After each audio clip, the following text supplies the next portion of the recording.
बोलता है, उसके बाद उसका चेहरा बोलता है।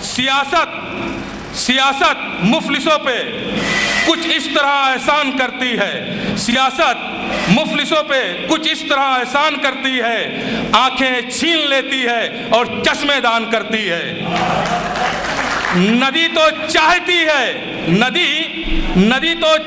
है कि गांव की खेती हरी कर दें, नदी तो चाहती है कि गांव की खेती हरी कर दें, पर दरिया समझता है मेरा अपमान करती है। उसके कद का अंदाजा लगाना बहुत मुश्किल है, उसके कद का अंदाजा लगाना बहुत मुश्किल है।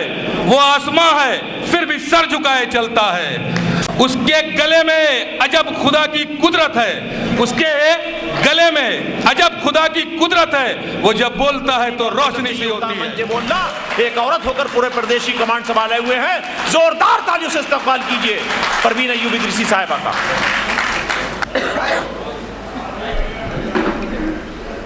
अस्सलाम वालेकुम वरहमतुल्लाहि वबरकातुहू।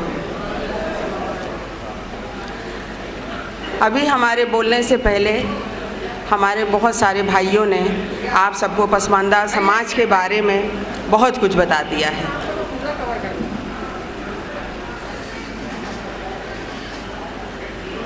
आज इस फैंटम हॉल में ये जो पसमानदा समाज का प्रोग्राम हो रहा है, कार्यकर्ता सम्मेलन हो रहा है और इसके पदाधिकारी का जो ये इस्तकबालिया प्रोग्राम हो रहा है, इस प्रोग्राम में दूर दराज से आए हुए हम सभी भाइयों का बहुत बहुत शुक्रिया अदा करते हैं। और हमारे मंच पर बैठे हुए पसमानदा मुस्लिम समाज के राष्ट्रीय अध्यक्ष अनीस मंसूरी साहब और प्रदेश के अध्यक्ष वसीम रायनी साहब का तो बहुत ही शुक्रिया अदा करती हूँ कि जिन्होंने इस पसमानदा समाज की जिम्मेदारी अपने कंधों पर उठाई है। अभी तक हम जितनी भी 32 बिरादरियाँ जो पसमानदा समाज की हैं, वो छोटी छोटी नदियों की शक्लों में इधर उधर बह रही थी, लेकिन आज ये जो पसमानदा मुस्लिम समाज जो बना हुआ है एक बहुत बड़ा समंदर है। और इसमें ये 32 बिरादरियाँ जो हैं, इदरीसी, मंसूरी, कुरैशी, रायनी और जो बिरादरियां हैं, वो सब आ करके इस पसमानदा मुस्लिम समाज में समा गई हैं। ये बहुत बड़ी बात है कि अनीस मंसूरी साहब ने इतनी बड़ी बिरादरी 32 बिरादरियों की जिम्मेदारी अपने कंधे पर ली है, वो हम जैसों की बस की बात नहीं है। हम लोगों ने अपने छोटे भाई अनीस मंसूरी को जो ये जिम्मेदारी दी है, हम लोगों को सभी को ये उम्मीद है कि वो इस 32 बिरादरी का ख्याल रखेंगे, उनकी परेशानियों का ख्याल रखेंगे। अभी तक तो उन्होंने 14 साल या 12 साल जितने से भी मंसूरी समाज का प्रोग्राम करते चले आए हैं। इस लखनऊ में, ये आपने एक बार सुना होगा, 2 साल पहले की बात है, मंसूरी समाज का बहुत बड़ा प्रोग्राम बलरामपुर गार्डन में हुआ था। उसकी हवा ऐसी फैली थी कि पूरे में ये हो गया कि पूरे शहर में मंसूरी गली गली घूम रहे थे।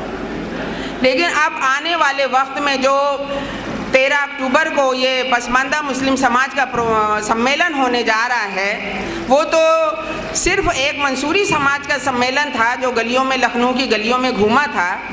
इंशाअल्लाह ये जो पसमानदा मुस्लिम समाज का प्रोग्राम होने जा रहा है, सम्मेलन होने जा रहा है, इंशाअल्लाह वो उससे भी 10 गुना ज़्यादा बड़ा होगा।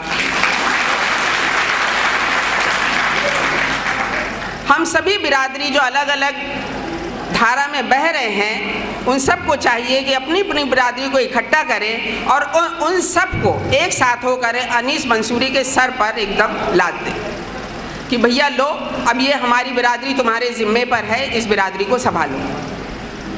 इंशाअल्लाह हम लोगों को पूरी उम्मीद है, हम लोगों की जो ये लड़ाई है, यूपी की लड़ाई वसीम रायनी साहब लड़ने जा रहे हैं पसमानदा मुस्लिम समाज की, और पूरे इंडिया, ऑल इंडिया की ज़िम्मेदारी अनीस मंसूरी साहब ने जो ली है।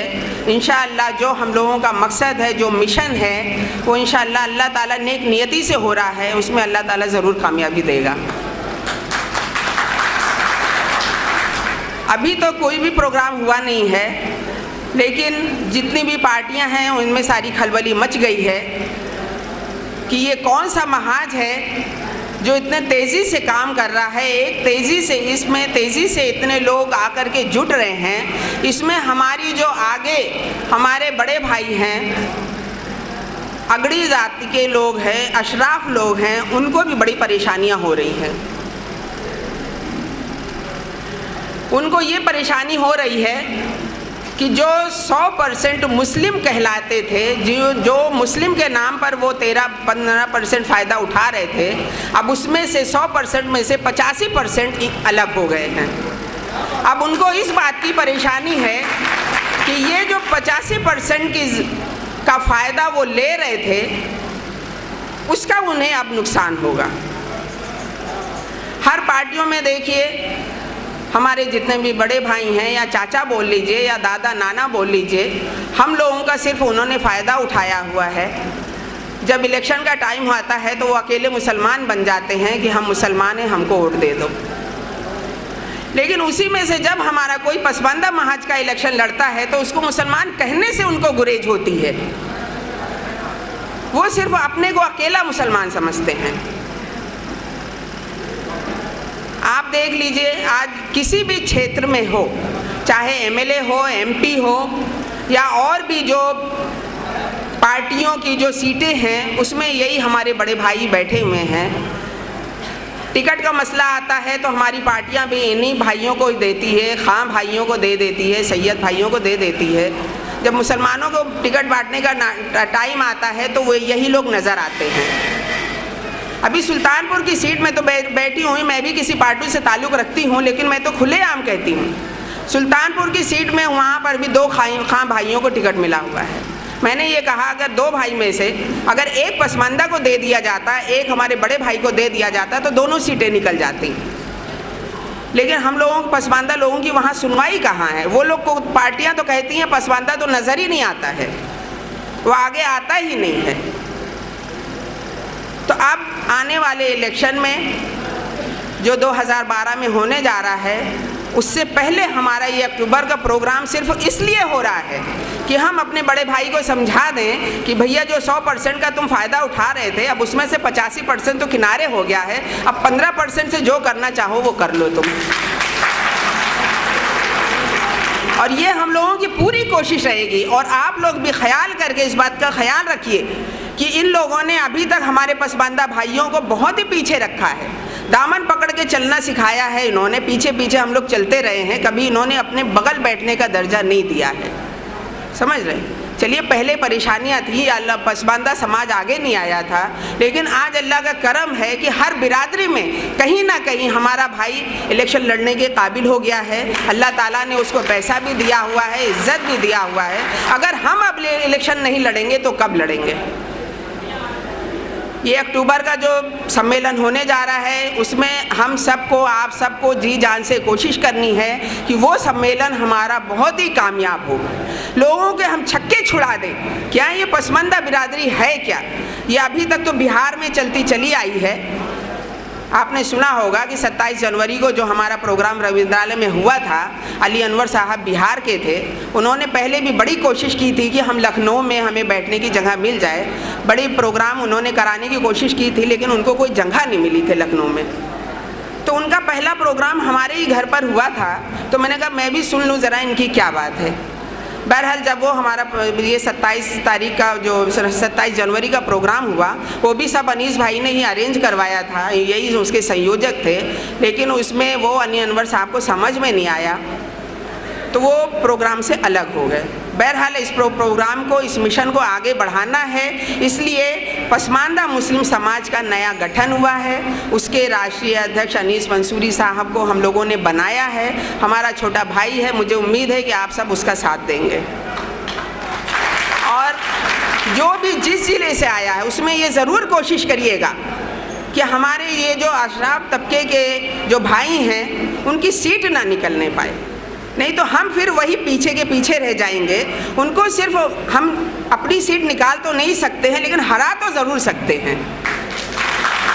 अगर सारा पसमानदा बिरादरी एकजुट हो जाए तो इंशाअल्लाह जहां हमारी पसमानदा बिरादरी ज़्यादा तादाद में होगी तो हम लोग अपना कैंडिडेट खुद खड़ा करेंगे, वो किसी भी बिरादरी का हो।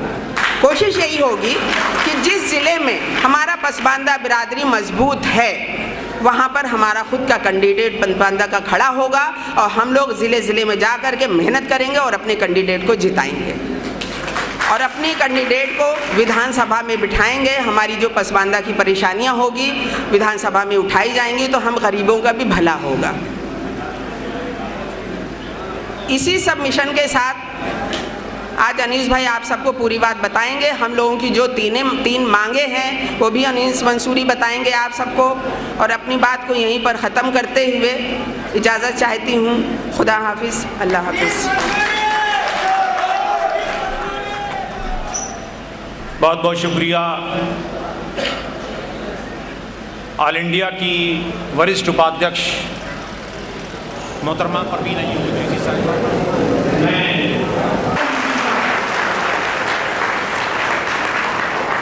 उसके बाद में मोहतरमा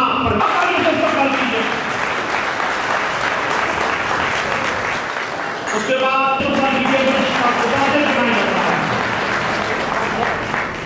उसके बाद मुंबई के अब्दुल जलील साहब यहाँ पर हैं नहीं।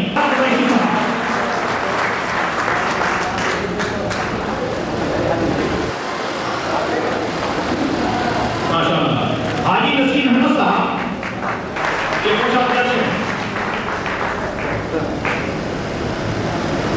उसके बाद हैं कब्बल रसूल साहब जो कर्नाटका के रहने वाले हैं, यहाँ पर है नहीं।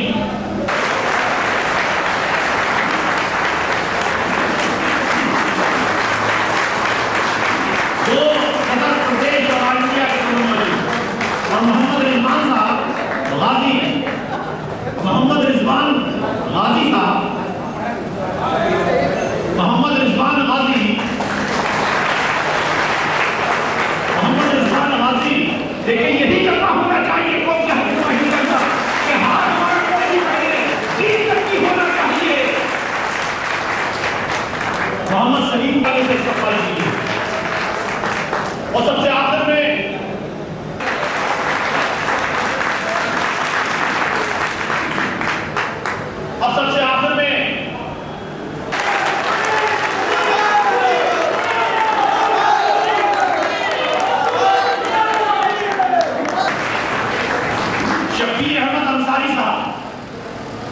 शब्बीर अहमद अंसारी साहब आए हैं। वसीम भाई बैठिए। मोहम्मद रिजवान गाजी साहब गद्दी समाज से। मंसूरी साहब जोरदार ताली से इस्तकबाल कीजिए, जोरदार ताली से इस्तकबाल कीजिए।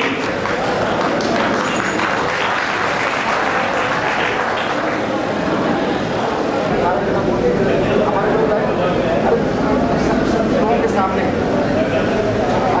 लोग लड़ रहे हैं तो ले लीजिए तो थोड़ा ठीक हो जाएगा। जनाब रहमत अली आए हैं, जोरदार ताली से इस्तकबाल कीजिए। मोहम्मद इफ्तिखार सलमानी जोरदार ताली से इस्तकबाल कीजिए। सब भाईगा शरीफ साहब ये हमारे भाई हैं, हमारे दोस्त हैं, हमारे परंपरा हैं। और उसके बाद में मोहम्मद जावेद कुरैशी साहब कौमी सदर को बुलाऊं, आपकी जहन साजी करता चलूं और खुसूसी तवज्जो चाहता हूं। चंद मिनट के लिए मेरी तरफ दिल से, दिमाग से और आंखों से मेरी तरफ मुखातिब हो जाएं तो कुछ आपसे ज़रूरी बात कर लूँ। उसके बाद कौमी सदर का खिताब होगा और उसके बाद में प्रदेश के मुखिया जो सदारत फरमा रहे हैं वो शुक्रिया अदा करेंगे। एक तारीख का हिस्सा हमारे एक भाई ने जबल ओहद की जंग का एक वाक़या बयान किया था। इसको समझ लेंगे, तारीख का हिस्सा है, खिलाफत दौर है हज़रत उमर फारूक आज़म रज़ी अल्लाह तआला अन्हु का। एक रमज़ी सिपाही जो फ्रांस का था, उसने बेशुमार मुसलमानों का कत्ल किया, बच्चों का कत्ल किया और जिना किए और आखिरकार वो गिरफ्तार हुआ। और गिरफ्तार होने के बाद में शरई अदालत में पेश हुआ और जब शरई अदालत में वो पेश हुआ तो हज़रत उमर फारूक आज़म रज़ी अल्लाह तआला अन्हु ने उसको मौत की सज़ा का ऐलान कर दिया। जब मौत की सज़ा का ऐलान हुआ तो ऐलान के बाद जल्लाद तलवार लेकर आ गया। वो जंजीरों में जकड़ा हुआ था, और जब जंजीरों में जकड़ा हुआ था तो हज़रत उमर फारूक आज़म ने मजहबी नुक्ते नज़र से उससे पूछा, तेरी कोई जायज़ आखिरी ख्वाहिश है तो बता दे, तेरी कोई जायज़ आखिरी ख्वाहिश है तो बता दे, हम इंशाअल्लाह पूरी कर देंगे। उसने कहा कि मैं पानी पीना चाहता हूँ, मैं पानी पीना चाहता हूँ। उमर फारूक आज़म रज़ी अल्लाह तआला अन्हु ने किसी को हुक्म दिया, खादिम को, और वो पानी लेकर के प्याले में आ गया। जब पानी उसके होंठों पर लगा तो उसने कहा कि मेरे हाथ खोल दिए जाएं। उसने कहा मैं अपने हाथ से पीना चाहता हूँ, हाथ खोल दिए गए। उसने जब पानी का प्याला बिल्कुल होंठों तक ले आया तो उमर फारूक आज़म रज़ी अल्लाह तआला अन्हु ने सोचा कि ये पानी पी लेगा। उसने पानी नहीं पिया और ये कहा कि पानी क्यों नहीं पीता? कहा कि मुझे ये डर है कि जल्लाद तलवार लिए पीछे खड़ा है, जैसे ही मैं पानी पीऊँगा ये मेरी गर्दन से अलग कर देगा। तो उमर फारूक आज़म रज़ी अल्लाह तआला अन्हु फरमाते हैं कि मैं वायदा करता हूँ जब तक कि तू पानी नहीं पी लेगा तेरा सर धड़ से अलग नहीं किया जाएगा। जैसे ही उसने ये जुमला सुना उसने वो पानी जमीन पर फेंक दिया। उसने वो पानी जमीन पर फेंक दिया। देखिए, इतना बड़ा रमजी सिपाही जिसने बेशुमार कत्ल किए थे, लेकिन वो ये जानता था कि जो सच्चा आशिक रसूल होता है वो अपने वादे से कभी मुनकिर नहीं हो सकता। उसने कहा कि तुमने अभी मुझसे वादा किया था कि जब तक मैं ये पानी नहीं पी लूंगा, जब तक तुम मेरा सर अलग नहीं करोगे, मैंने ये पानी नहीं पिया, जमीन ने पानी पी लिया है, तुम मेरा कत्ल नहीं कर सकते। तो एक लम्हे के लिए आप हैरान हो गए और सोचा कि ये क्या माजरा है। तो फरमाया, हाँ, मैं सरकार का गुलाम हूं और बादशाह वक्त हूं, अपने वादे से इनकार नहीं करूंगा। और जब मैंने तुझे माफ कर दिया तो मैं पसमानदा मुसलमानों, आज मैं तुमसे वादा लेना चाहता हूं कि अगर अनीस मंसूरी को अपने रहनुमा मानते हो, जब तक अनीस मंसूरी का हुक्म नहीं होगा तुम किसी भी कीमत पर किसी के पीछे नहीं जाओगे।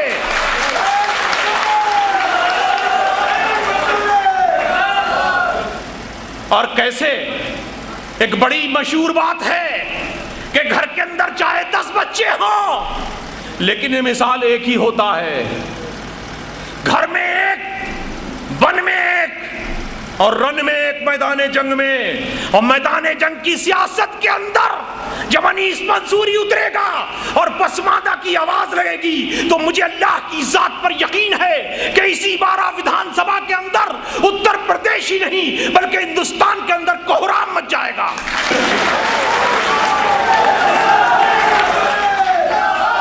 और कोहराम कैसे बचाना है? हर जगह जाओ अपने इलाकों के अंदर कि ये खामोश मिजाजी तुम्हें जीने नहीं देगी, ये खामोश मिजाजी तुम्हें जीने नहीं देगी। और इस मुल्क में जीना है तो कोहराम बचा दो। और अगर इस सियासत में जिंदा रहना है पसमानदा समाज के लोगों, तो अनीस मंसूरी का डंका पूरे हिंदुस्तान के हर शहर और गली में बजा दो कि जब तक पसमानदा समाज का रहनुमा आवाज नहीं देगा हम किसी भी कीमत पर पीछे नहीं हटेंगे। हमने वादा किया है और हम चाहे जान दे दें अपने वायदे से इनकार नहीं करेंगे।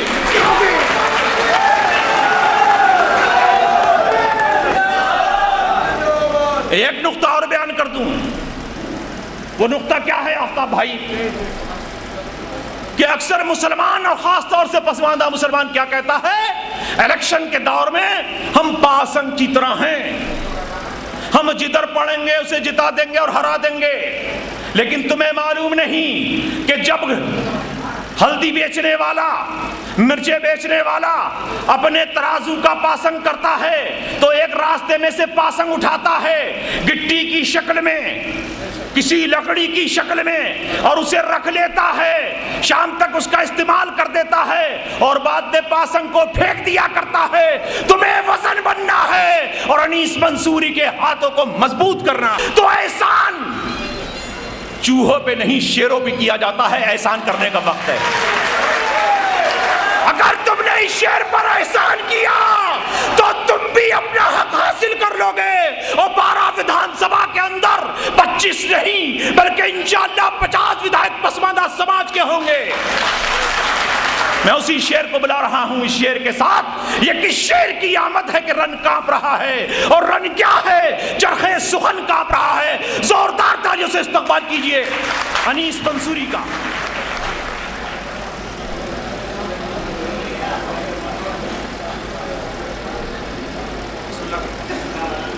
अस्सलाम वालेकुम। आज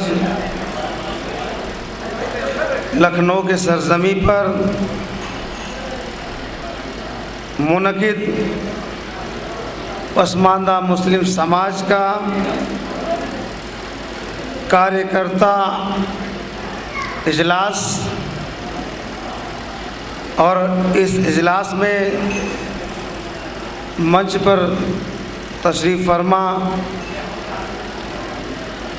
पसमानदा मुस्लिम समाज की वरिष्ठ राष्ट्रीय उपाध्यक्ष मोहतरमा परवीन अयूब इदरीसी जी,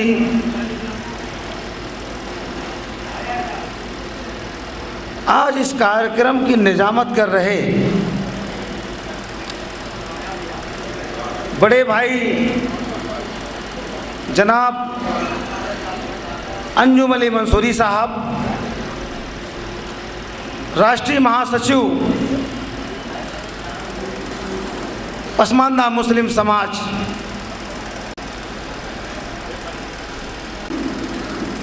नौजवान प्रदेश अध्यक्ष जनाब मोहम्मद वसीम रायनी साहब, मंच पर बैठे पसमानदा मुस्लिम समाज के प्रदेश के जनरल सेक्रेटरी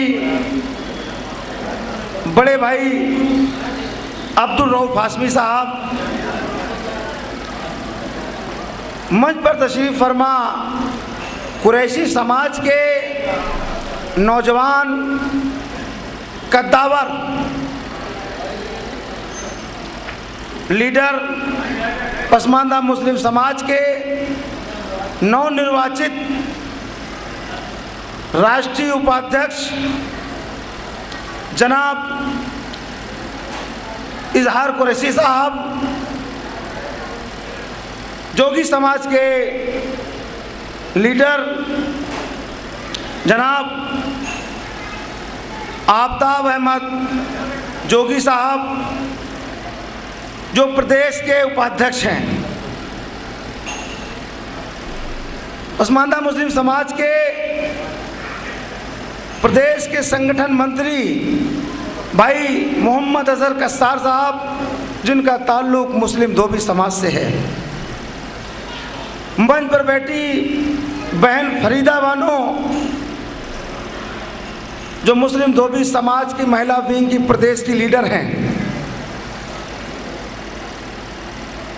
और आने वाले दिनों में पसमानदा मुस्लिम समाज के एक अहम पद पर होंगी।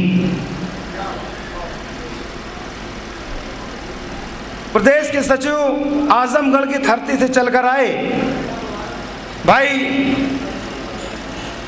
पसमानदा मुस्लिम समाज के प्रदेश सचिव रहमत अली रहमानी साहब, जो भाट समाज से ताल्लुक़ है आपका। पसमानदा मुस्लिम समाज के राष्ट्रीय उपाध्यक्ष अंसारी समाज के प्रदेश के अध्यक्ष भाई अकबर अली अंसारी साहब भी मंच पर तशरीफ़ रखते हैं।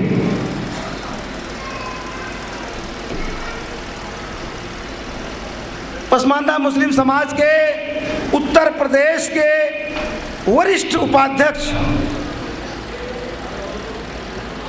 भाई शब्बीर अहमद अंसारी साहब जो इस मंच पर तशरीफ रखते हैं। लखनऊ जिला के जिला अध्यक्ष भाई जावेद साहब भी मंच पर तशरीफ रखते हैं। ऑल इंडिया मंसूरी समाज के प्रदेश के अध्यक्ष और पसमानदा मुस्लिम समाज के राष्ट्रीय स्तर के लीडर जिनका ताल्लुक बरेली आंवला से है, आप भी तशरीफ रखते हैं मंच पर।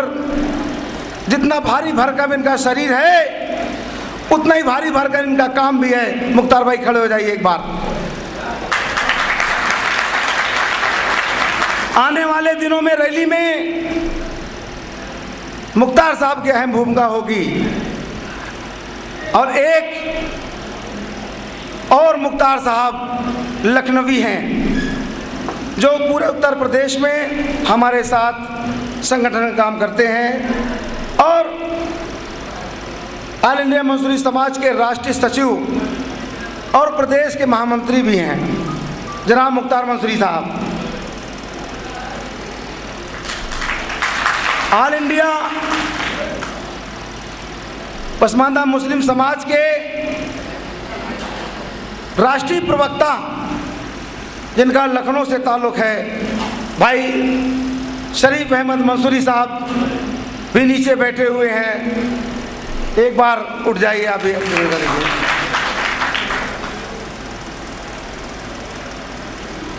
इसके अलावा मंच पर तशरीफ फरमा पसमानदा मुस्लिम समाज के हमदर्दी में और इस समाज के उत्थान के लिए बराबर काम कर रहे संगठन के साथ लग करके भाई डॉक्टर SM रिजवान साहब,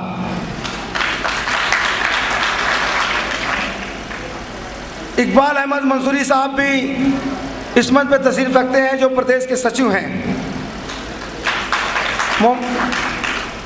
मिराज अहमद रायनी साहब भी तशरीफ रखते हैं। निसाजगंज से आपका ताल्लुक़ है।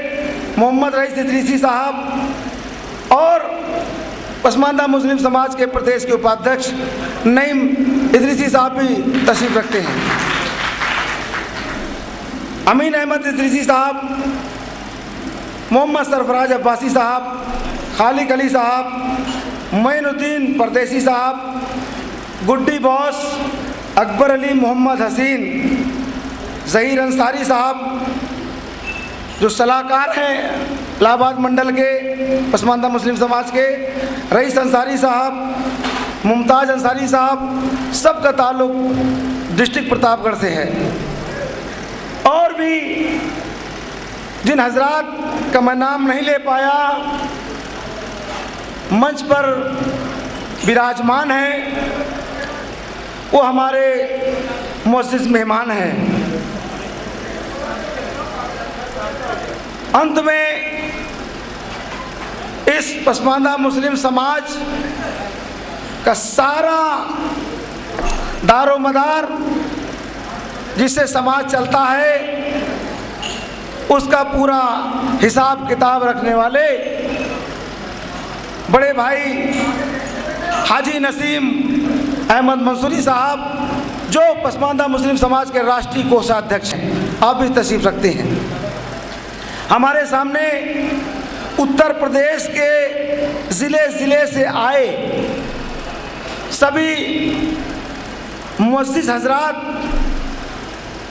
हमारे नौजवान साथी, बुजुर्ग और इस कार्यक्रम को कामयाब बनाने के लिए ख़ास तौर से ख़वातीनें भी इस कार्यक्रम में शिरकत कर रही हैं और चंद लोगों की बात पहुंचाने वाले जो लाखों करोड़ों तक इस कार्यक्रम की आवाज़ करोड़ों करोड़ों तक ले जाने वाले मीडिया के हजरात भी तशरीफ़ रखते हैं। अब मैं देखता हूँ चूँकि ये कार्यकर्ता सम्मेलन है, सभी लाइन में सब अपने हैं और कम वक्त में सबका नाम लेना बहुत मुश्किल है। इसलिए आपसे गुजारिश करता हूँ कि जिन हजरात का नाम नहीं ले पाया माफ़ कीजिएगा, और ये ना समझिएगा जिन लोगों का नाम लिया ये ना समझे वो कि जिनका नाम नहीं लिया वो उनसे छोटे हैं, वो सबसे बड़े हैं।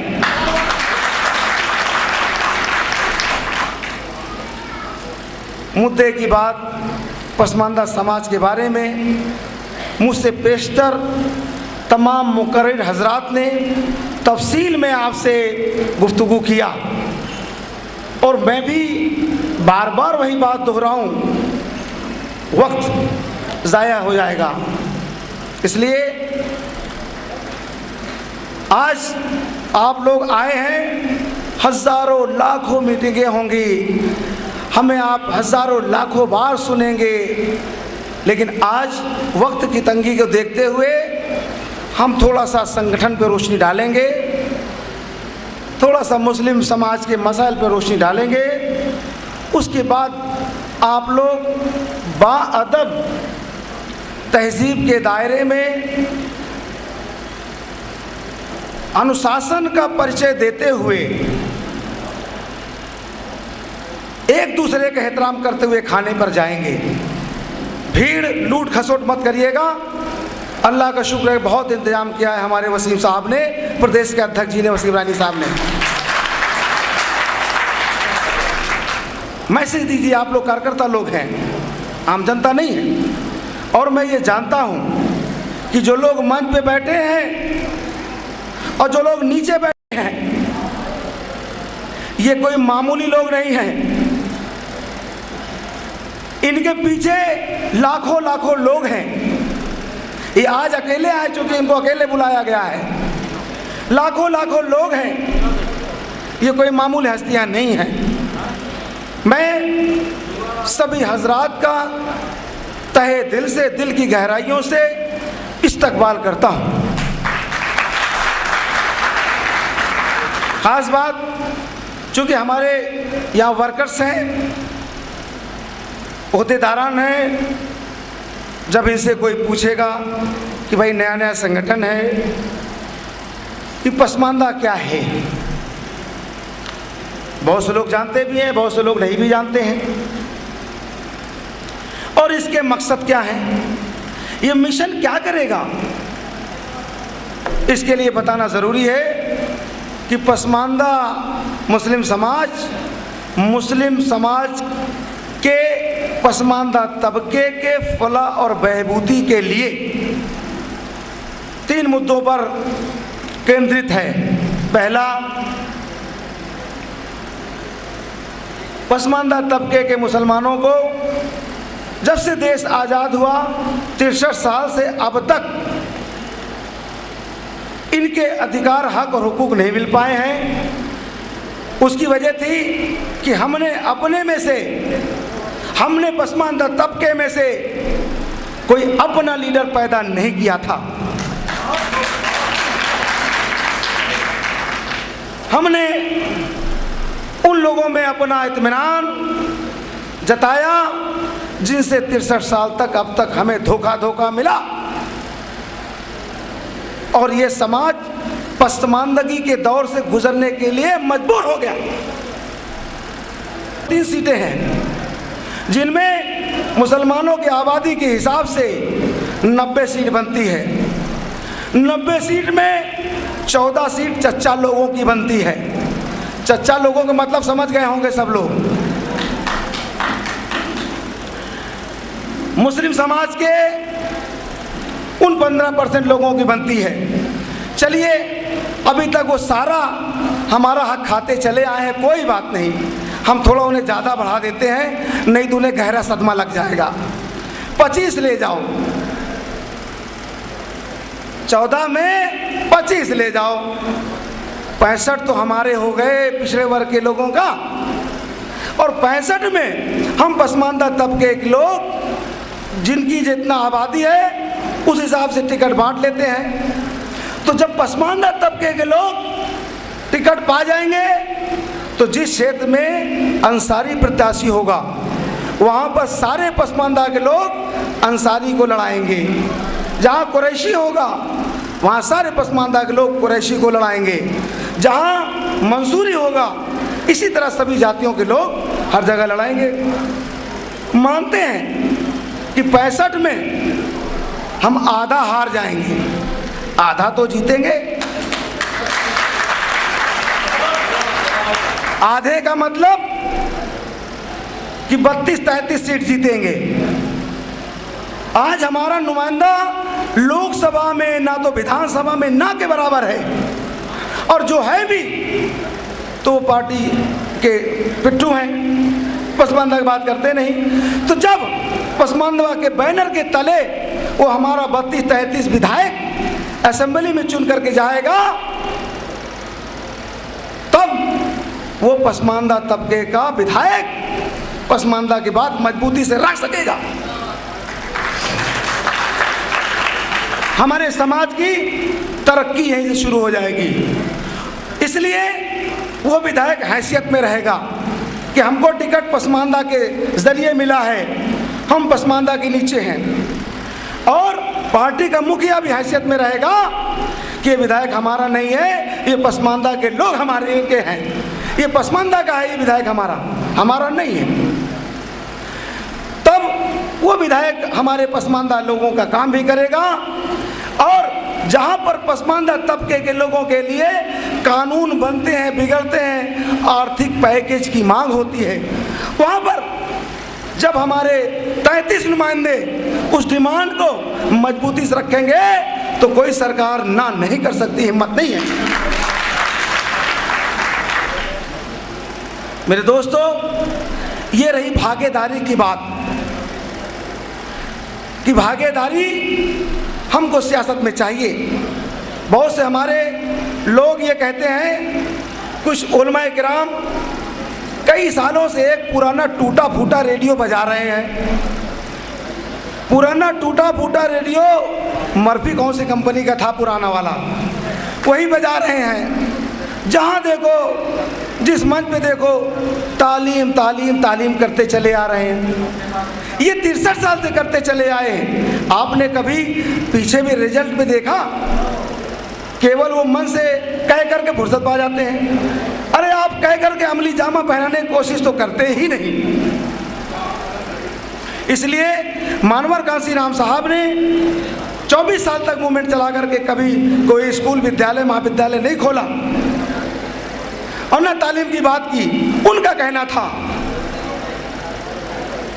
कि जिस समाज में राजनीतिक चेतना आ जाती है, जिस समाज में सियासी शऊर आ जाता है, जिस समाज में राजनीतिक बेदारी आ जाती है, वो समाज तरक्की कर जाता है। भाई ताली में कंजूसी ना करिएगा, नहीं मेरा जो ठंडा हो जाएगा। ताली वक्ता की जान है, ताली में कोई कंजूसी नहीं होना चाहिए।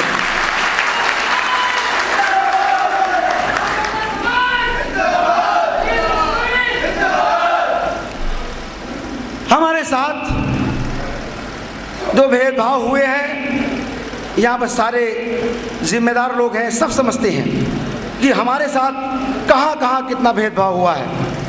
इसलिए अब जो हुआ सो हुआ, जब जागो तब सवेरा। और बता देना चाहते हैं कि जब आप जागरूक हो जाओगे, आप मुत्तहिद हो जाओगे, तब आप के अधिकार को कोई छीनने की कोशिश नहीं करेगा। आप अधिकार के करीब हो जाओगे, लेकिन बिखरे रहोगे तो आप कभी अधिकार नहीं पा सकते। इसीलिए आज मुत्तहिद होने पर काफ़ी जोर दिया जा रहा है।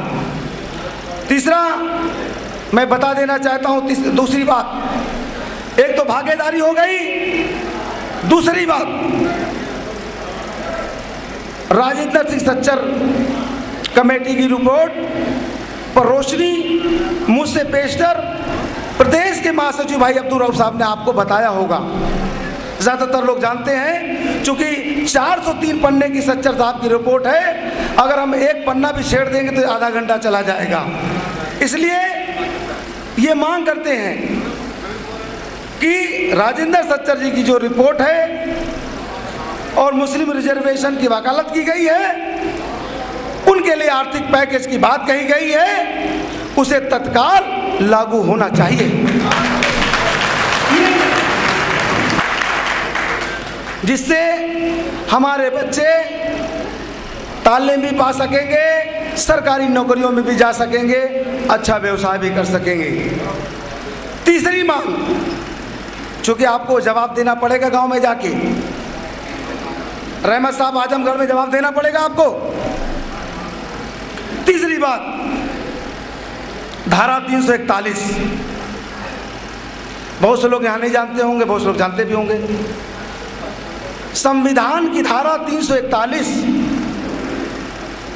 कानून की जो धारा 341 है, इसके अंतर्गत 1935 से 1950 तक मुसलमानों को रिजर्वेशन दलितों के बराबर शेड्यूल कास्ट का मिलता रहा है। बहुत से लोग नहीं जानते होंगे कि मुसलमान भी दलित होते हैं। 7-8 बिरादरियां लगभग मुसलमानों में भी शेड्यूल कास्ट टाइप की हैं, तो उनको मिलता था। और उसी रिजर्वेशन का फायदा ये हुआ कि जब देश आज़ाद हुआ तो मुसलमानों की सभी क्षेत्रों में भागीदारी 33% हुआ करती थी। उसी आरक्षण का लाभ था कि 33% हमारी आबादी हुआ करती थी और आज 1.5% बची। बड़े पॉलिसी के साथ में वो खत्म किया गया। तो उसमें हो सकता है हमारे सामने बैठे हैं एजाज जोगी साहब ने भी इस पे बात की हो, ये अच्छा बयान करते हैं इस पे। उसमें हिंदू धोबी है तो उसको आरक्षण का लाभ मिलता है, मुस्लिम धोबी है तो उसे आरक्षण का लाभ नहीं मिलता। काम एक जैसा और भेदभाव कैसा। और कोई नई बात नहीं, ये संविधान की धारा में हमारा अधिकार था और आज भी है, लेकिन ये कांग्रेस पार्टी के लोग, जवाहरलाल नेहरू जैसे मनवादी के सोच के लोग, जो आरएसएस से भी ज़्यादा ये जो भाजपा है इसे हम लोग आरएसएस जैसा कहते हैं, लेकिन कांग्रेस महा आरएसएस जैसी है।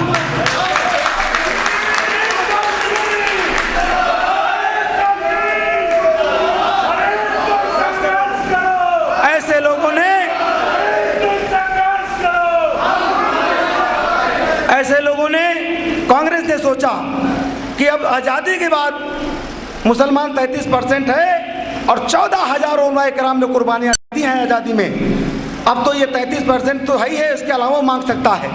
तो इन मनवादी सोच के लोगों ने बड़े साजिश के तहत उस समय जो कांग्रेस के मुस्लिम पिट्ठू लीडर थे, अबुल कलाम एंड कंपनी जैसे लीडर जो कांग्रेस के पिट्ठू हुआ करते थे, ऐसे लोगों ने इनको कांग्रेस ने इस्तेमाल किया कि हम इस पे बंदिश अगर डायरेक्ट लगाएंगे तो ये मुसलमान हमारा विरोधी हो जाएगा, अगर किसी मुस्लिम लीडर से हम करवाएंगे तो वो जिम्मेदार उसका होगा। इन्होंने उन मुस्लिम लीडरों से लिखवा लिया कि मुसलमानों के आरक्षण की कोई ज़रूरत नहीं और लिख दिया। राष्ट्रपति द्वारा एक अध्यादेश जारी करा करके उस धारा 341 पर जो मुसलमानों को रिजर्वेशन का लाभ मिलता था दलितों को, उस पर धार्मिक प्रतिबंध लगा दिया। मैं जब भी पाबंदी लग गई। तो मेरे दोस्तों, हिंदुस्तान के अंदर ये दोहरा व्यवहार कैसा, एक तरफ तो कानून में है कि धर्म के आधार पर रिजर्वेशन नहीं मिल सकता, ये तो यहाँ के लोग फॉलो करते हैं कि धर्म के आधार पर हम रिजर्वेशन नहीं दे सकते। लेकिन मेरे दोस्त, संविधान में धारा 341 भी संविधान की धारा है, उस पर बैन लगाने का भी आपका हक नहीं था। इसका मुकदमा भी कोर्ट में लंबित है, चल रहा है। तो ये 3 मुद्दों पर पसमानदा समाज पूरे हिंदुस्तान के अंदर काम करेगा और आप लोगों को बढ़ चढ़ करके हिस्सा लेना है। खास बात और एक बता दूं मैं आपको, आज जितने भी लोग आए हैं सुन ले और बात आगे तक ले जाएंगे। होता ये है कि जब ये अभी तो जुनून रहता है, जैसे ही हाथ से निकले भूल गए। अमली जामा पहनाने के लिए आपको कोशिश करना पड़ेगा। और मैं बता देना चाहता हूँ, कड़वा सच है कि बहुत से लोग, हमारे संगठन के लोग क्या करते हैं कि जब कोई चुनाव आता है तो मोहल्ले के चुनाव हो, चाहे प्रधान से प्रधानमंत्री तक के चुनाव हो, उस क्षेत्र का जो भी प्रत्याशी आता है वो हमारे कुछ दाढ़ी वाले, लंबी लंबी दाढ़ी वाले चच्चा को पकड़ता है और खूब चिपकाता है गले में, चुम्मा भी ले लेता है चच्चा चच्चा करते हुए, शोषण करता है, बेवकूफ़ बनाता है और हमारे चच्चा लोग उसमें बह जाते हैं। आज का नौजवान तबका इसमें यकीन नहीं रखता। आज का नौजवान तबका वो इस पे यकीन नहीं रखता, वो काम में यकीन रखता है। इन लोगों की नाटकबाजी बहुत हो गई। होता ये है कि जब कोई भी प्रत्याशी गया तो पूरे मोहल्ले के जो हमारे छोटे छोटे लीडर हैं चींटी की तरह चिपक जाते उसके साथ में और अपने अपने समाज का या उस क्षेत्र के वोटरों का ठेका ले लेते हैं वो पसमानदा के पदाधिकारी, उन्हें ये नहीं करना चाहिए। वो ठेका ले लेते हैं कि चिंता मत करो, सब अपने हैं, हमारे कहने में सब आपका काम हो जाएगा।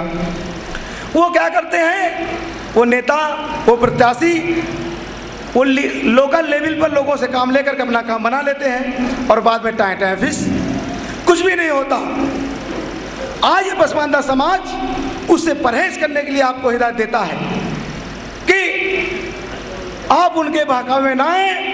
आपके पास अगर कोई नेता है उसे बोलना चाहिए कि हम पसमानदा के ओहदेदारान हैं, हम पसमानदा के एक सिपाही हैं, हम पसमानदा तबके के लोग हैं। हम अब किसी भी विश्वास नहीं करते। हमारे लखनऊ में बैठे पसमानदा तबके के जो बड़े लीडर फैसला करेंगे हम लोग वही मानेंगे।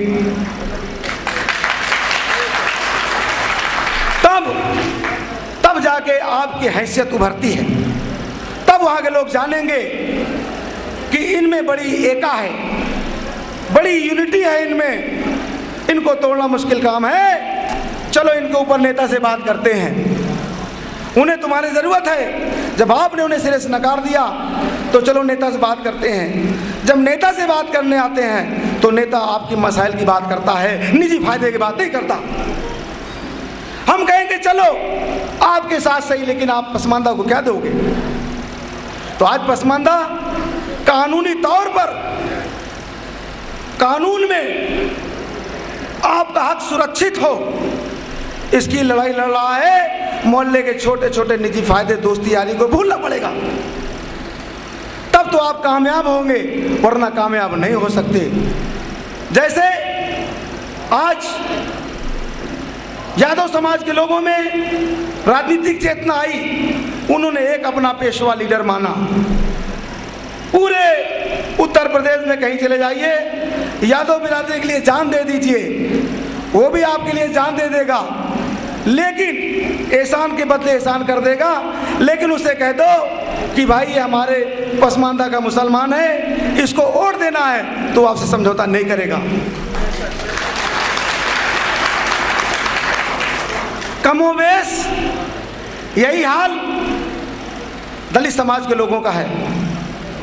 मैं गांव में रहता हूं, हमारे गांव में बहुत से लोग रहते हैं। हमारे घर में 20 साल से प्रधानी है, चली आ रही है, और हमारे लोगों ने जाने कितने एहसान किए, और भी समाज में तमाम लोगों ने एहसान किया, घर बनवाया, सब कुछ किया, शादी ब्याह खर्च किया। लेकिन जब चुनाव आया, वोट मांगने गए तो कहने लगे भाई आपने बहुत एहसान किया है, हम एहसान मानते हैं, कभी होगा तो हम एहसान चुका देंगे, लेकिन वोट से एहसान मत चुकवाइए। ऐसी बात कहा उन लोगों ने, वोट तो हम हाथी को देंगे। देखिए उनके अंदर कितनी राजनीतिक बेदारी है, सियासी बेदारी का आलम देखिए कि आपके सब एहसान के नीचे दबे हैं, लेकिन जब प्रदेश में और भारत में सरकार बनाने की बात आती है तो आपसे वो अलहदा हो जाते हैं। और कहते हैं कि इसमें हम अपने पेशवा की बात मानेंगे, यहाँ हम नहीं मानेंगे। ये बेदारी आपके अंदर भी हम चाहते हैं कि हमें देखने को मिले। इस उम्मीद के साथ में हम आपसे अपील करना चाहते हैं कि आज से जुट जाइए, आज से लग जाइए कि अब हम लोग 63 साल से बहुत लूटे पीटे लोग हैं, बहुत ठगे गए हैं, बड़ा हमारा शोषण हुआ है सभी क्षेत्रों में, चाहे वो समाज में बराबरी का रहा हो, चाहे वो फाइनेंशियली आर्थिक का मैदान रहा हो, चाहे वो तालीम का मैदान रहा हो, चाहे सरकारी नौकरियों में रहा हो, बुरी तरह से ठगे गए हैं। तो अब न ठगे जाएं, इसके लिए पसमानदा मुस्लिम समाज संगठन आपके हक की लड़ाई लड़ने को तैयार है और आपका सपोर्ट चाहिए और आपका वोट चाहिए। जिस सियासी हलके में, राजनीतिक क्षेत्र में पसमानदा की ताकत का एहसास हो जाएगा, जिस दिन उस रैली के माध्यम से, अक्टूबर में होने वाली रैली के माध्यम से आप अपनी शक्ति प्रदर्शन करके अपनी ताकत का एहसास करा देंगे, उसी दिन मेरा पूरा उम्मीद और यकीन है कि उसी दिन सारे राजनीतिक नेता हैसियत में आ जाएंगे और जो दिखता है वही बिकता है, जो दिखता है वही बिकता है। जब हमारी ताकत का किसी को एहसास नहीं होगा तो हमें कोई कुछ नहीं देगा, लेकिन जब हमारी ताकत का उनको एहसास हो जाएगा तब वो हमारे मुस्लिम मसाइल की बात करेंगे और हम उनको सपोर्ट करेंगे और अपनी मांग, अपनी डिमांड्स को उनसे पूरा कराएंगे इन शर्तों पर। तब ये समाज तरक्की कर सकता है, वरना ये समाज तरक्की नहीं कर सकता। बात बहुत कुछ करनी थी, लेकिन वक्त की तंगी और वक्त बहुत हो गया, आप लोग भूखे भी होंगे, फिर आपसे कभी रूबरू होंगे। और इस अपील के साथ में, जैसे हमारे लोग तमाम सौदा कर लेते हैं, मोहल्ले वालों के लिए एक छोटा सा एक नुक्ता लेते जाइए, एक लाइन की शायरी है, उसको लेते जाइएगा। हमारे लोग करते क्या हैं? उगे नहीं है पर अभी, उगे नहीं है पर अभी उड़ान बांटने लगे। अभी संगठन तैयार नहीं हुआ और मोहल्ले मोहल्ले में सौदा करने लगे। उगे नहीं है पर अभी उड़ान बांटने लगे, यकीन तो इन पे कैसे करें, ये जो गुमान बांटने लगे, ये जो गुमान बांटने लगे। मेरे दोस्तों, इस गफलत में मत रहिएगा। समाज के अगर सच्चे हमदर्द हैं तो अनीस मंसूरी और तमाम मुकर्रिर हजरात ने जो आपसे बात कही है, इस पे अमली जामा पहनाने की पूरी कोशिश करिएगा। इंशाअल्लाह ताला ये मिशन है, ये मूवमेंट है, इस चुनाव तक ही ना समझिएगा, थोड़ा वक्त लगता है, मूवमेंट में थोड़ा टाइम लगता है। आज ये अधिकार की लड़ाई की बात चारों तरफ से आई है तो बेशक इसमें थोड़ा वक्त लगेगा, लोग देर में जागेंगे, लेकिन जब जागेंगे तो मुझे पूरा यकीन है और दावे के साथ कहता हूं कि अगर आप लोग जाग गए तो हिंदुस्तान के अंदर एक बार पसमानदा राज जरूर आएगा।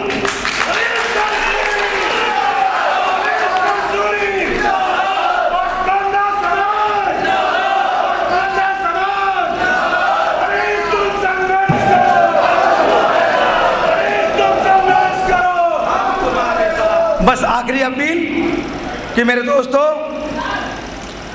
ना यहाँ कोई मंसूरी है, ना यहाँ कोई अंसारी है, ना यहाँ कोई इदरीसी है, ना कुरैशी है, यहाँ हम सब लोग पसमानदा हैं। और एक अपील भी करते हैं, और अच्छा भाईचारा बनाने के लिए हम पसमानदा तबके के लोग सब आपस में रिश्तेदारियां भी करना शुरू कर दें तो और माहौल बनेगा।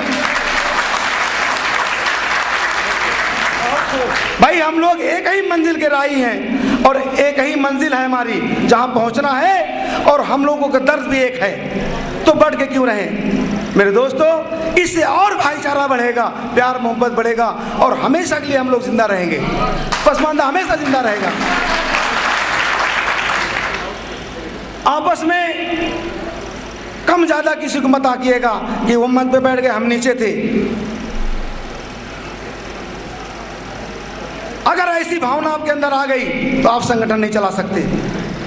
कोशिश ये रहे कि हमारा छोटा वाला जाके मंच पे बैठे, हम नीचे बैठे। कोशिश ये होनी चाहिए कि हमसे छोटा है जिसे हमें काम लेना उसे आगे बढ़ाना चाहिए। जब ऐसी भावना आपके अंदर आ जाएगी तो ये मिशन, ये मूवमेंट अपने आप काम करने लगेगा। ये भावना आपको पैदा करनी पड़ेगी, ये मुजाहरा आपको करना पड़ेगा, ये शुरुआत आपको करनी पड़ेगी। इन्हीं के साथ में जो आज पसमानदा तबके के लीडर, नौजवान तबके के लोग ज़्यादा हैं हमारे पास, भाई इजहार कुरैशी साहब, भाई वसीम रायनी साहब, भाई असद कस्सार साहब जैसे तमाम नौजवान नेता हैं। जिला अध्यक्ष हमारा बहुत ज़बरदस्त है भाई, माशाल्लाह, नज़र न लगे, जावेद कुरैशी साहब, एक बार खड़े हो जाइए। और पहले इजहार कुरैशी साहब को हम लोगों ने प्रदेश कमेटी में जगह दिया था। राष्ट्रीय कमेटी में कुरैशी समाज के कुछ लोग के नाम आए, लेकिन वो ज़ईफ़ी के आलम में थे, वो हाथ पैर से चलने फिरने में थोड़ा माजूर थे। तो मोहम्मद वसीम रायनी जो प्रदेश के अध्यक्ष हैं पसमानदा मुस्लिम समाज के, इनकी सिफारिश पर पसमानदा तबके के सभी पदाधिकारियों ने भाई इजहार कुरैशी साहब को प्रदेश से ऊपर ले जा करके राष्ट्रीय कमेटी में पसमानदा मुस्लिम समाज का प्रदेश का उपाध्यक्ष बना दिया।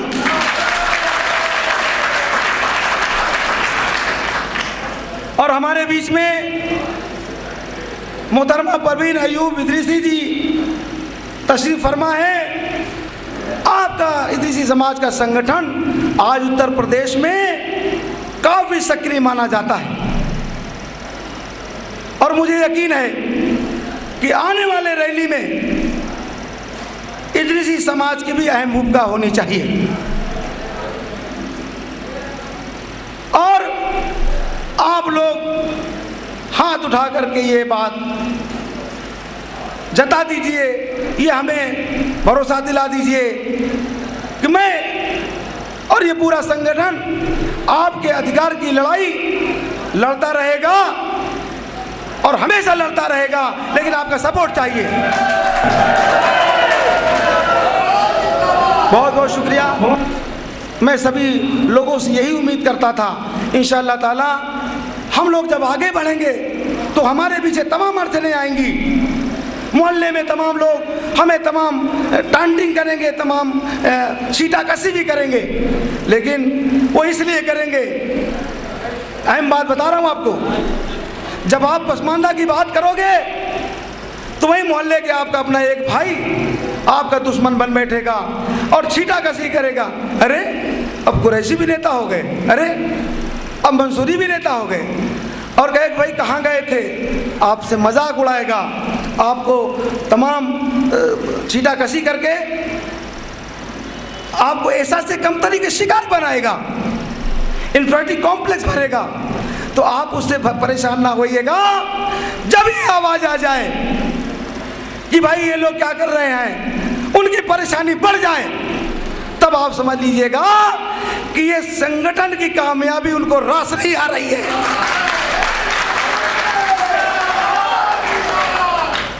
ये उनका हसद बोलता है और हमारी कामयाबी बोलती है। इसीलिए मेरे दोस्तों, आपको संघर्ष करना पड़ेगा, आपको निकलना पड़ेगा। आप किसी के भरोसे मत बैठिए। सरकारें कागज पे कानून बनाती हैं, हमें कागज के भरोसे नहीं बैठना है। हमें अपने अधिकार की जरूरत पड़ी तो सड़कों पर उतर करके लड़ाई लड़ने की जरूरत पड़ी तो लड़ाई लड़ेंगे।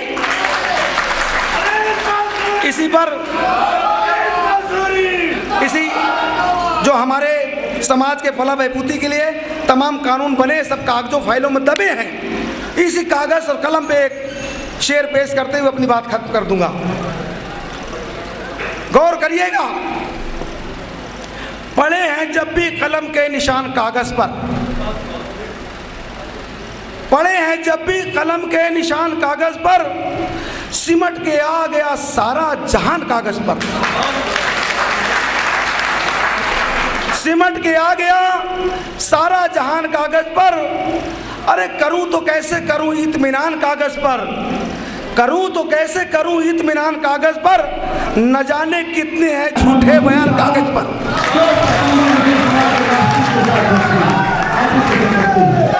हम तो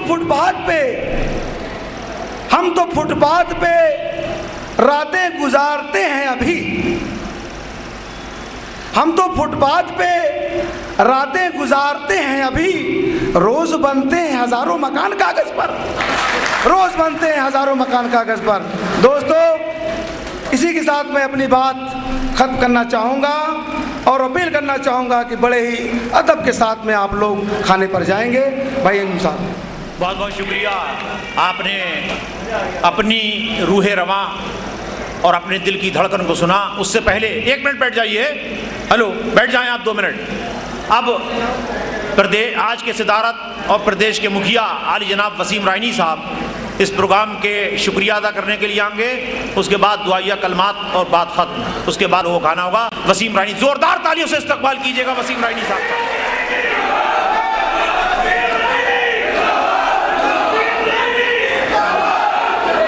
बहुत बहुत शुक्रिया भाई। अस्सलाम वालेकुम। सभी हजरात से बहुत बहुत गुजारिश है कि आप सब लोग इस पसमानदा के प्रोग्राम में आए और जो ये हौसला बढ़ाया इसके मैं बहुत बहुत शुक्रगुजार हूँ। और इंशाअल्लाह आप सभी के लिए मैं दुआ करूँगा कि अगर ऐसे ही अगर सब कारवां बनता गया तो एक दिन हम जो है बहुत जल्द अपनी कामयाबी पे हासिल हो जाएंगे।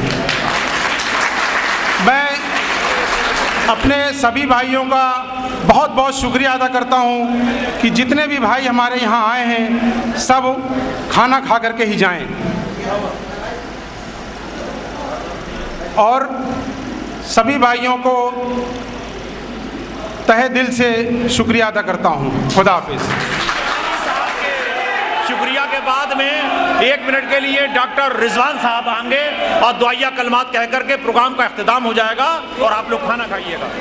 हमने हाशमी साहब की इजाज़त से और दीगर लोगों की इजाज़त से दुआ से कब्ल पसमानदा के लिए उर्दू अदब के 2 लफ्ज़ जो कंपोज किए हैं, मैं भाई अनीस साहब की इजाज़त चाहता हूँ, हाशमी साहब की इजाज़त चाहता हूँ। समात फरमाए कि देख लेना एक ऐसा भी दौर आएगा, देख लेना एक ऐसा भी दौर आएगा, मुस्लिम पसमानदाओं को लूटने वालों को खुद लूटा जाएगा, मुस्लिम पसमानदा लूटने वालों को खुद लूटा जाएगा। और आओ तूफानों से टकराते चले आए अनीस, आओ तूफानों से टकराते चले आए अनीस, बाद में जो होगा देखा जाएगा। औज़ुबिल्लाहि मिनश्शैतानिर्रजीम, बिस्मिल्लाहिर्रहमानिर्रहीम। अल्लाहुम्मा सल्लि अला मुहम्मदिन व अला आलि मुहम्मदिन कमा सल्लैता अला इब्राहीम व अला आलि इब्राहीम इन्नका हमीदुम मजीद। अल्लाहुम्मा अग़फ़िरली वरहमनी वाफ़नी वरज़ुक़नी वलहजाती। अल्लाहुम्मा सब्बित क़ल्बी अला दीनिक। अल्लाहुम्मा हासिबनी हिसाबन यसीरा। अल्लाहुम्मा अजिरना मिनन नार। अल्लाहुम्मा अजिरना मिनन नार। अल्लाहुम्मा अजिरना मिनन नार। अल्लाहुम्मा फित्नतिन नार। अल्लाहुम्मा नऊज़ु बिका मिनल अज़ाबिल क़ब्र व फित्नतिल क़ब्र। अल्लाहुम्मा अग़फ़िरली वरहमनी वाफ़नी वरज़ुक़नी वलहजाती। या मुक़ल्लिबल क़ुलूब सब्बित क़ल्बी अला दीनिक। या मुक़ल्लिबुल क़ुलूब सब्बित क़ल्बी अला दीनिक। अल्लाहुम्मा सल्लि अला मुहम्मदिन व अला आलि मुहम्मदिन कमा सल्लैता अला इब्राहीम व अला आलि इब्राहीम इन्नका हमीदुम मजीद। ऐ अल्लाह रब्बुल इज़्ज़त, ऐ मेरे मालिक, ऐ पाक बेनियाज़, ऐ अल्लाह तेरा एक बंदा अनीस मंसूरी, ऐ अल्लाह हक़ की लड़ाई लड़ रहा है। ऐ अल्लाह ऐसा सुना है कि जब तेरा कोई बंदा हक़ की लड़ाई लड़ता है तो तेरी रहमतें, तेरी मदद उस पर आ जाती हैं। आय अल्लाह तेरा बंदा गरीब पसमानदा तेरे बंदों के लिए, मुसलमानों के लिए आय अल्लाह हक की लड़ाई लड़ रहा है। आय अल्लाह तू पसमानदा कौम पर अपनी रहम का, अपने करम का, अपनी आफियत का मामला फरमा दे। आय अल्लाह जब हक की लड़ाई लड़ी थी आय अल्लाह कदीम ज़माने में आय अल्लाह तो तूने अपनी रहमत से अबरहा के लश्कर को पसपा कर दिया था। आय अल्लाह बद्र की जंग में जैसा मेरे भाइयों ने फरमाया था आय अल्लाह तूने अपनी मदद भेजी थी, आय अल्लाह मलाइक भेजे थे। आय अल्लाह तेरा बंदा हक की लड़ाई लड़ रहा है, इस हक की लड़ाई में आय अल्लाह अपने फरिश्तों के जरिए इसकी फतेह करा दीजिए। आय अल्लाह इस दुनिया में, हिंदुस्तान में पसमानदाओं का नाम, मुस्लिम समाज का नाम आय अल्लाह सर फहरिस्त पे करवा दीजिए। आय अल्लाह रब्बुल इज़्ज़त हमारे इस प्रोग्राम में हमारे जो भाई आए हैं वो अपने बच्चे, अपनी बीवी और अपना कारोबार छोड़कर आए हैं। अल्लाह इनके घरों की हिफाजत फरमाइयो, अल्लाह इनकी बीवी बच्चों की हिफाजत फरमाइयो, अल्लाह इनके आने पर इनके कारोबार में अल्लाह बरकत अता फरमा दीजियो। अल्लाह ऐ मेरे मालिक तू बादशाह है, हम फ़कीर हैं। अल्लाह हम फ़कीर हैं। अल्लाह हम तुझसे न मांगे तो किससे मांगे? अल्लाह तू ही तो है मेरा, तू ही पूरी करने वाला है। अल्लाह हमारे इस समाज में जिनकी बेटियां सिने बलागत पर आ गई हैं अल्लाह ताला उनके नायाब और अच्छे रिश्ते अता फरमा दीजिए। अल्लाह उनको अज़वाजी रिश्ते से बांध दीजिए। अल्लाह रब्बुल इज़्ज़त हमारे समाज में अल्लाह यहाँ पर आए हुए लोगों में जो लोग कर्जदार हैं अल्लाह उनकी मखरूजियत से अल्लाह ताला उनको सुबुकदोश कर दे। अल्लाह हमारे इन भाइयों में, इनके बड़ों में अल्लाह इनके बुजुर्गों में जो बीमार हो उनको सेहत कुल्ली अता फरमा दीजिए। अल्लाह रब्बुल इज़्ज़त मेरे मालिक, मेरे मौला, मेरे आका, मेरे दादा रब्बुल इज़्ज़त हमारी कौम के मुसलमान भाई बेगुनाह जेलों में कैद हैं। अल्लाह तू अपनी रहम और करम का मामला फरमा कर अल्लाह उनको आज़ादी दिलवा दीजिए। अल्लाह उनको हिदायत का मामला फरमा दीजिए। यग़फ़िरुल्लाह लना व लकुम व जमील मुस्लिमीन आमीन या रब्बुल आलमीन। तमाम लोग जो यहाँ आए हुए हैं वो सब लोग बराए मेहरबानी खाना खा करके ही यहाँ से तशरीफ़ ले जाएं। सब लोग खाना खाइए खूब इत्मीनान के साथ। सारे खाने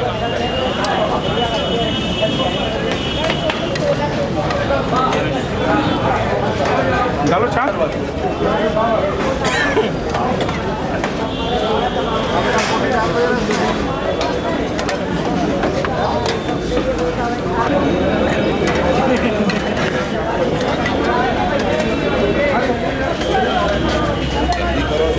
लगा के जो आज बोले 8 बजे के बोले।